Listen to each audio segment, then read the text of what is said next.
Olá, meu nome é Vanete e hoje vou ministrar a aula de tortura.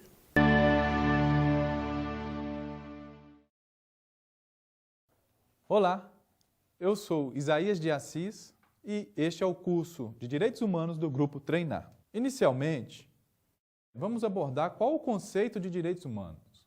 Você deve estar se perguntando, o que são os direitos humanos? Direitos humanos são aqueles conteúdos mais caros ao próprio ser humano, são inerentes ao ser humano.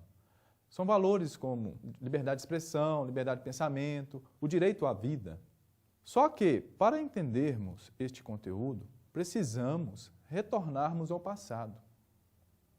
Precisamente, direitos humanos têm um marco histórico. Foi no final da Segunda Grande Guerra Mundial que um horror à humanidade foi acometido com a destruição das cidades de Hiroshima e Nagasaki pela bomba atômica lançada pelos Estados Unidos da América. Pois bem, o mundo passou a se questionar e criou-se a ONU e, precisamente na data de 10 de dezembro de 1948, foi proclamada a Declaração Universal dos Direitos Humanos. Proclamação esta que, na verdade, surgiu da Resolução 217-A, inciso 3º. Esta resolução tem, por natureza jurídica, não ser uma imposição aos países membros da ONU, mas apenas se tratar de uma recomendação. Os direitos humanos, na verdade, são suscitados há muito na história da humanidade. E importantes documentos, como a Carta Magna, em 1215, na qual se versava sobre o direito à propriedade, que tem por base o conteúdo de direitos humanos, a Carta de Virgínia, em 1776, que culminou com a independência dos Estados Unidos da América, bem como o documento maior, a Revolução Francesa de 1789, na qual se apregoava 3 grandes princípios como liberdade, igualdade e fraternidade.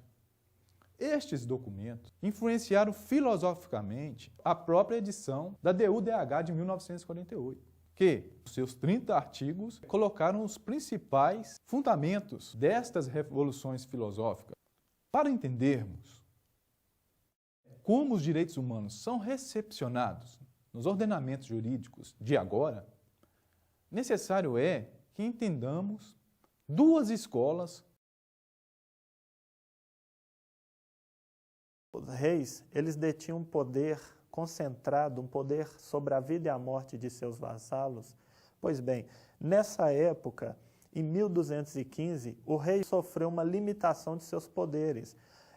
Sofrendo uma rebelião por parte dos burgueses, ele foi obrigado a permitir que essa carta limitasse os seus poderes. Essa carta ficou chamada futuramente de Carta Magna, que significa em latim grande carta. Após isso, os estados eles foram se modernizando e aderindo a esse sistema de constituição, esse sistema de governo, que é uma república regida por leis que vão definir a forma de governo. Então, nós tivemos um período imperial. Passado esse período imperial, nós tivemos a formatação da nossa república. Foi quando surgiu a Constituição de 1988, então conhecida por Carta dos Cidadãos. Agora, nós iremos falar sobre o conceito de Constituição. Bem, Constituição é um documento escrito e solene que vai limitar os poderes de um governo. Ela pode tratar dos 3 poderes, da forma do judiciário, direitos individuais e coletivos, impostos, enfim. É um documento que pode ser considerado a lei maior de um país, porque é a partir dela que você vai ter a regulamentação de toda uma atividade do Estado. E o Estado que vai trazer o bem comum para o seu povo. Agora, nós podemos passar para a análise dos princípios fundamentais da República. Observe o seguinte, a República ela tem a Constituição na seguinte circunstância, dividida em capítulos, onde o primeiro capítulo vai tratar dos princípios da República. E nesses princípios nós citamos o artigo 1º da Constituição, onde diz que a República Federativa do Brasil, formada pela união indissolúvel dos Estados, municípios e Distrito Federal, constitui-se em Estado democrático de direito e tem como fundamentos a soberania, a cidadania, a dignidade da pessoa humana, os valores sociais do trabalho e da livre iniciativa e o pluralismo político. Sabemos o seguinte, que soberania é uma capacidade do governo de governar sem interferências internas ou externas. Os valores sociais do trabalho entram como um fundamento da nossa República, porque antigamente o trabalho ele era considerado um castigo. Tanto é que os nobres, os barões, eles não trabalhavam, somente as pessoas da classe pobre, inclusive na forma de escravidão. Então, a nossa Constituição, ela trouxe expressamente os valores sociais do trabalho como uma forma de valorizar quem está ativamente, economicamente, na sociedade. Então, às vezes, a pessoa tem 2 ou 3 trabalhos, ela é valorizada por isso, porque ela está contribuindo, ela está fomentando com a economia do país. Já no caso da questão da dignidade da pessoa humana, cabe a gente lembrar o seguinte, a dignidade da pessoa humana é um princípio. O Estado ele não pode adotar uma conduta de praticar tortura contra o indivíduo, pena de morte, exercer alguns atos que vão ferir a dignidade da pessoa humana. Então, passado isso, agora, nós vamos fazer uma análise do parágrafo único do artigo 1º. O parágrafo único diz o seguinte: E o que vem a ser tortura? Tortura não é qualquer sofrimento.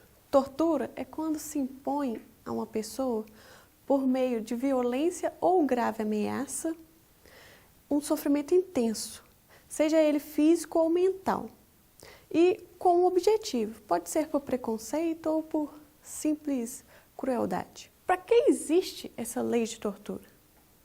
A lei de tortura, ela existe para proteger o indivíduo. O Estado vem para proteger o indivíduo do próprio Estado e do particular. Quando, por exemplo, na pessoa do agente penitenciário, do sistema carcerário, ou um médico em um hospital público, e do particular, qualquer pessoa pode praticar o crime, pode ser, por exemplo, mediante um sequestro, pode ser em um asilo, pode ser praticado de várias formas. E o Estado, então, vem proteger o indivíduo para que ele não sofra nenhum tratamento desumano. Essa é a função da lei de tortura. A tortura, ela tem 3 formas. O indivíduo pode praticar tortura com o objetivo de obter alguma informação. Um bom exemplo é aquele filme Tropa de Elite, onde o Capitão Nascimento, ele tortura as pessoas para quê? Para obter informação, para obter uma confissão. Esse é o primeiro exemplo. O segundo